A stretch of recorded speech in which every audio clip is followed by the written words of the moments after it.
So where we at here? So for millennials, what advice would you give to them to like move forward and become better? I think buying real estate is the way to go. Yeah. Like I think all your money guys that use like work as many jobs as you can, even if you got like a bullshit like minimum wage job or whatever. Like you can work multiple of those. You can work maybe at a burger spot, then do Uber, then do maybe some Uber Eats, whatever it may be, and then make as much money as you can and pick up your first property and house hack your way in. I think that's the best way to get in as a millennial, because at least once you get that first property, I don't even care if you become a real estate investor. Once you get that first property and you're able to live in it and rent out the other side, or you have roommates or whatever, you're able to live for free. So at least you're going to cut your biggest expense, which is living expense for most Americans. Yep. And then let's say you own your car. Bro, that in itself is going to make your life so much easier. You know what's crazy about, especially guys as well for cars? Cars are our biggest thing that we buy next to after rent. Yeah. And usually we buy cars either with lease or finance. But the more I'm in the car space, the more I learn about cars, bro. It is literally eating at your wealth the more you do that. So paying a car off actually saves you hell of money over time. So that's well said. Yeah, man. Guys, just drive a beater, bro. Like it really isn't that serious, man. Like a lot of people want, to have the nicest car or whatever. For most of you guys, it doesn't make sense. Like unless you're running a business and you're buying a car that's like 6,000, what is it, 3,000 or 6,000 pounds? I believe it's 6,000 pounds. It doesn't make sense financially to own to buy a super nice car, man. It really doesn't make sense for you. Because a lot of you guys have like regular jobs. You're not an entrepreneur. It doesn't make sense. And don't fall for the fucking, bullshit. Oh, bro, have a super nice car. It's worth it. Live a little, blah, blah. Like, no, man, don't fall for that shit, bro. 6,000 pounds. 6,000 pounds. Yeah. Like, don't fall for that shit, guys. It's not worth it, man. Especially like nowadays, especially with the current car market, you're fucked, bro. Yeah, no, hell no. And the interest rates are high. Yeah, wait. And you're look, paying $500 to lease a Camry. If you're gonna buy a car, buy at least 3 to 4 years lower than the current year. Because I'm telling you guys, it look the exact same, but you're gonna save on depreciation and as well new car tax. Because new car tax basically means you buy the car brand new, the moment you drive it off the lot, you gotta pay a tax, a huge tax, at least 20% down on the car. So off the car. Oh, you mean the value of the car goes down? Yeah, 100%. When you say brand new, are we talking about brand new as in like the year it was released, it's got current year, or do you mean brand new as in like no zero mileage? Brand new from the dealership. That can mean either the exact year or a new car that was not put miles on. Okay, so it could be a 2022, but brand new zero mileage. Well, at that point, the value should be lowered, but just to be extra careful, 3 to 4 years lower, pre-owned. So if anyone's buying a car now, they should be looking for a 2021 pre-owned that's in good condition, that's serviced by the dealership or manufacturer, has a warranty on it. Boom. That's it. What's the price range? It depends on what they want. But let's say they're getting a Toyota or Honda, you can spend maybe like 12 to 17K. Yeah, give us like the reliable cars, what they should be spending. So Camrys, Hondas, like what do you think they should be spending? If you're in South Florida, I recommend Rick Case. Shout out to them. That was my first. That's my second car I bought from Florida. Is Rick Case Hyundai Elantra. But those companies have cars that last forever. You buy those one time, pre-owned, of course. Don't buy a brand new. And what's gonna happen is once you buy those cars, you drive to work A to Z for years, and they last forever. Now, granted, though, if you buy a new car from any location at all, what's gonna happen is the car value once you drive off the lot is gonna go down, and then you have to pay what's called what's the term for it? It's when you're not underwater, but you're like what's the term for it again? When you owe money in a car when you buy it. But the value of the car is below it? Yeah, below it. I forgot what it's called. Yeah. But, I mean, most people, I call it like being upside down on a deal. That's okay. So when you're upside down on a deal like that, like you're gonna feel the pain of paying off, because guys, remember, the car, you still have it. You're paying monthly for insurance and the price of the car. So imagine you want to sell it. Guess what you got to do? Pay the difference of the car from the value. So that means you got to pay between roughly. You're overpaying for a car that's worth less. Yeah. Because you locked in that rate. 100%. Oh, God. And they, mind you, they know what's happening, because to them it's like, okay, you just signed this piece of paper for finance or for lease, we got you. Remember, they make money on the front. Because those terms were done at the point when you sign that paper, Yes. and you're stuck in that. They make money from the front end, but most of it from the back end. That's what they get you, bro. So the front end is easy. The back end, That's where the money goes. Dude, buying a new car now, it just seems like there's no way to, like... It's the finesse, bro. It's the finesse. So at this point, would you advise anyone ever buy a brand new car? No. Honestly, no. There's no point. Like, there's cars already that have been made from prior years that are just as good and look exactly the same. Ta-da.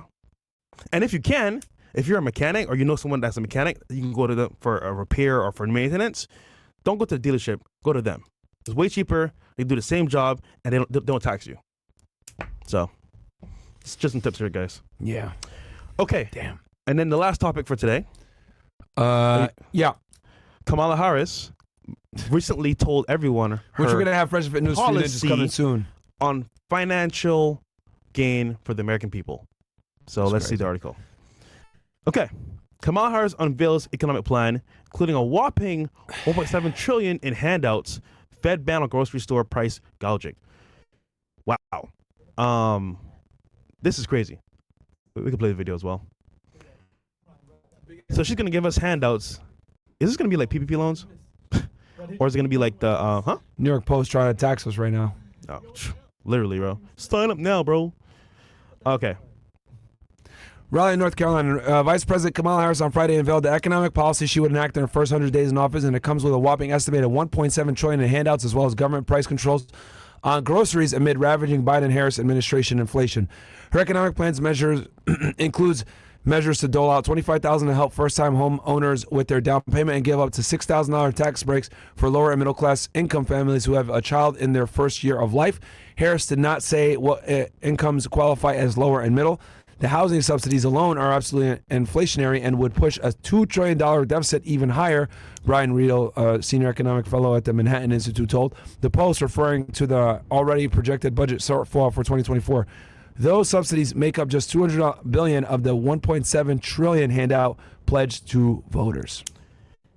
So she was critiqued on many platforms about not stating her policies. She stated one. And it's already terrible. And it doesn't make sense. Yeah. I think personally, man, Kamala is just not for us, bro. Look, if you guys are watching Fresh and Fit, right, and you're thinking about voting Democrat, you guys are doing something wrong. Like, we teach you guys to be entrepreneurs. We teach you guys to have a regular job, but also do entrepreneurial ventures on the side. Stuff like this is going to fuck you up. Because here's the thing. You guys got to understand, right? When it comes to taxes, the people that get destroyed the most when it comes to taxes are childless people that earn between, I would say, 80,000 and more. Yeah. Because, and why it sucks is because once you start making 80K more, what ends up happening is you're considered like kind of rich, where the government's like, oh, we're going to take a bunch of money from you. So you're not making enough yet where you're actually making a fuck ton of money where you can like give that money out on taxes and be like, oh man, this sucks, but whatever, it's fine, I'm still okay. You're just entry level getting there. Yeah. So, but you're still getting taxed like someone who makes significantly more than you because now you hit that tax bracket. So you're at the bottom. You're a rich poor nigga, if I'm going to say it. Basically. You're basically a rich poor nigga. So you're getting taxed like a rich dude, but you just made it. So now you're getting hit with the fucking high taxes that someone in your bracket is also dealing with, but they make significantly more money than you. And that's the thing.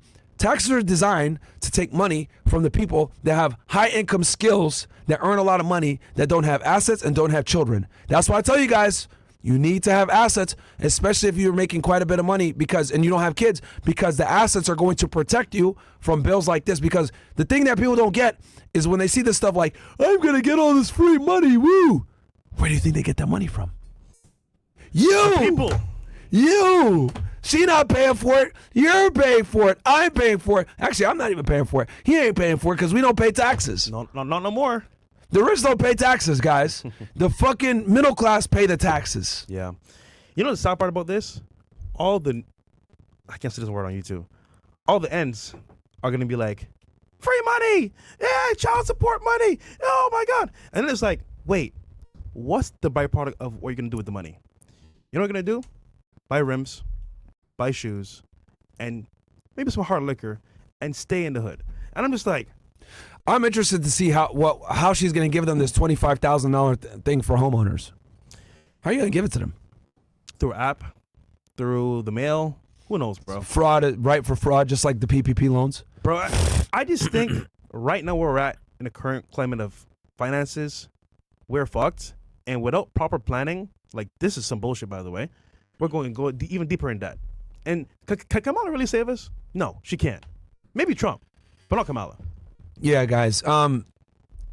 Again, well, let's pull up that article again. This is another example of what I mean when I say that Democrats give out handouts, but they don't understand that giving those handouts means that you're going to have to take money from the very people that you're trying to give the handouts to. But you know what I'm scared Like, of? do they not understand But you know what's scary too? If people demand for this kind of behavior from the government, we're going to start relying on them as a source of money, and that means they have more control over us as people.